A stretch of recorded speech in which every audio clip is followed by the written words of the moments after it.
बच्चों, आज हम टॉपिक डिस्कशन करने जा रहे हैं केमिकल फॉर्मूला, जिसमें हम आज केमिकल फॉर्मूला फॉर्मेशन करेंगे। उससे पहले हमें एक बात नोट करनी पड़ेगी, जो हमने पीछे वीडियो डाली थी। सबसे पहले एटॉमिक नंबर की और उसके बाद वैलेंसी की। वैलेंसी में हमने ट्राइब्लेंड, बाइब्लेंड, टेट्राब्लेंड और पॉलीएटॉमिक आयंस के बारे में डिस्कशन किया था। उन सभी टॉपिक को आपने कॉपी पेन लेके उसको राइट करके देखना है आपने। अब जो आज हम टॉपिक डिस्कशन करेंगे वो केमिकल फॉर्मूले पे है। आपको सबसे इजी लगेगा यदि आपको बैलेंसी के बारे में बहुत अच्छी तरह मालूम है। सबसे पहले हमारा एक एग्जांपल ले रहे हैं फॉर्मूले का। हमारे पास हाइड्रोजन क्लोराइड, हाइड्रोजन का सिंबल क्या होता है? हाइड्रोजन का H, और क्लोरीन का सिंबल होता है Cl। आपको पता है भी हाइड्रोजन की वैलेंसी कितनी है? 1, और क्लोरीन की वैलेंसी 1। तो हमने इसको क्या करना है? क्रॉस मल्टीप्लाई करना है। क्रॉस मल्टीप्लाई करने के बाद अब हमारा फॉर्मूला क्या बन गया? HCl। HCl बन गया तो इसको हम बोलते हैं हाइड्रोजन क्लोराइड। तो वेरी सिंपल है। ऐसे कुछ और एग्जांपल हम और डिस्कशन करेंगे। उसके बाद हमारे पास सेकंड फॉर्मूला है जो हाइड्रोजन सल्फाइड। अब देखने में हाइड्रोजन सल्फाइड बच्चों को डिफिकल्ट लगता होगा, पर ध्यान से देखना। हाइड्रोजन सल्फाइड, सिंपल हाइड्रोजन का क्या होता है? H, सल्फाइड का क्या होता है? S। आपको पता है बैलेंसी हाइड्रोजन की कितनी होती है? 1, और सल्फाइड की बैलेंसी कितनी होती है? 2। तो हमने इसको क्या करना है? क्रॉस मल्टीप्लाई करना है। क्रॉस मल्टीप्लाई तो हमारा फॉर्मूला क्या बनेगा? H कितने? 2, S 1। तो ये फॉर्मूला है वो क्या है? हाइड्रोजन सल्फाइड का। ऐसे कुछ और एग्जांपल, जैसे हमारे नेक्स्ट एग्जांपल है कैल्शियम हाइड्रोक्साइड।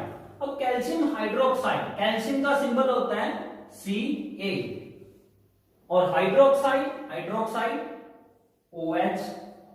अब आपको पता है कैल्शियम की वैलेंसी कितनी होती है? +2, और OH की वैलेंसी पॉलीएटॉमिक आयन है। OH की वैलेंसी कितनी है यहाँ पे? -1। अब इसको आप क्या करोगे? Cross multiply. तो फॉर्मूला क्या बना आपका? Ca, उसके बाद OH की ट्वाइस। तो ये फॉर्मूला बना कैल्शियम हाइड्रोक्साइड। क्या बना? Calcium hydroxide. ऐसे कुछ और एग्जांपल हम देख रहे हैं। जैसे मान लो आपको बोल दिया सोडियम नाइट्रेट। सोडियम नाइट्रेट में सोडियम का सिंबल Na और नाइट्रेट NO3। अब आपको पता है सोडियम की वैलेंसी कितनी होती है? +1, और NO3 की कितनी होती है वैलेंसी? -1। अब इसको क्या करो आप? Cross multiply. क्रॉस मल्टीप्लाई करने के बाद आप देखोगे फॉर्मूला क्या बना? NaNO3। ये आपका फॉर्मूला बना। उसके बाद नेक्स्ट एक और एग्जांपल। अब एक चीज देखने वाली है थोड़ी सी। यहां पे आपके पास कार्बन डाइऑक्साइड का फॉर्मूला C, कार्बन का सिंबल C और ऑक्सीजन का सिंबल O। हमने बनाना है कार्बन डाइऑक्साइड।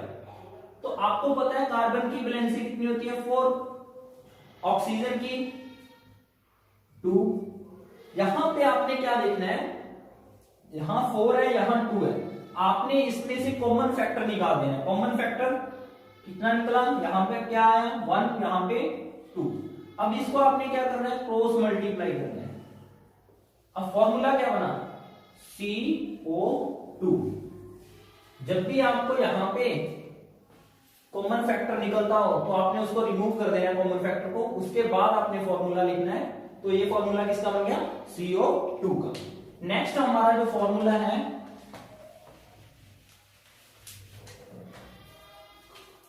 Aluminium sulphate.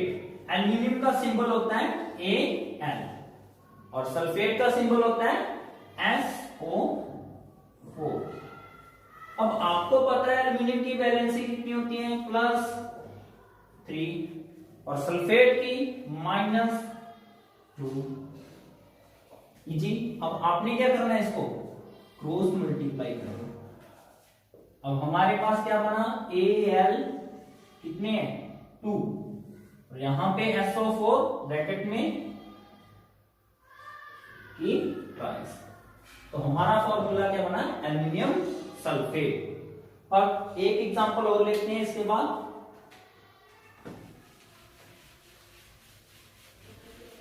हमारे पास नेक्स्ट एग्जांपल है carbon tetra chloride. Carbon tetra chloride, carbon symbol C, chloride का सिंबल Cl। अब कार्बन की वैलेंसी 4 और क्लोरीन की वैलेंसी -1, इसको 1 भी लिख सकते हैं। अब हम क्या करें, इसका क्रॉस मल्टीप्लाई करें।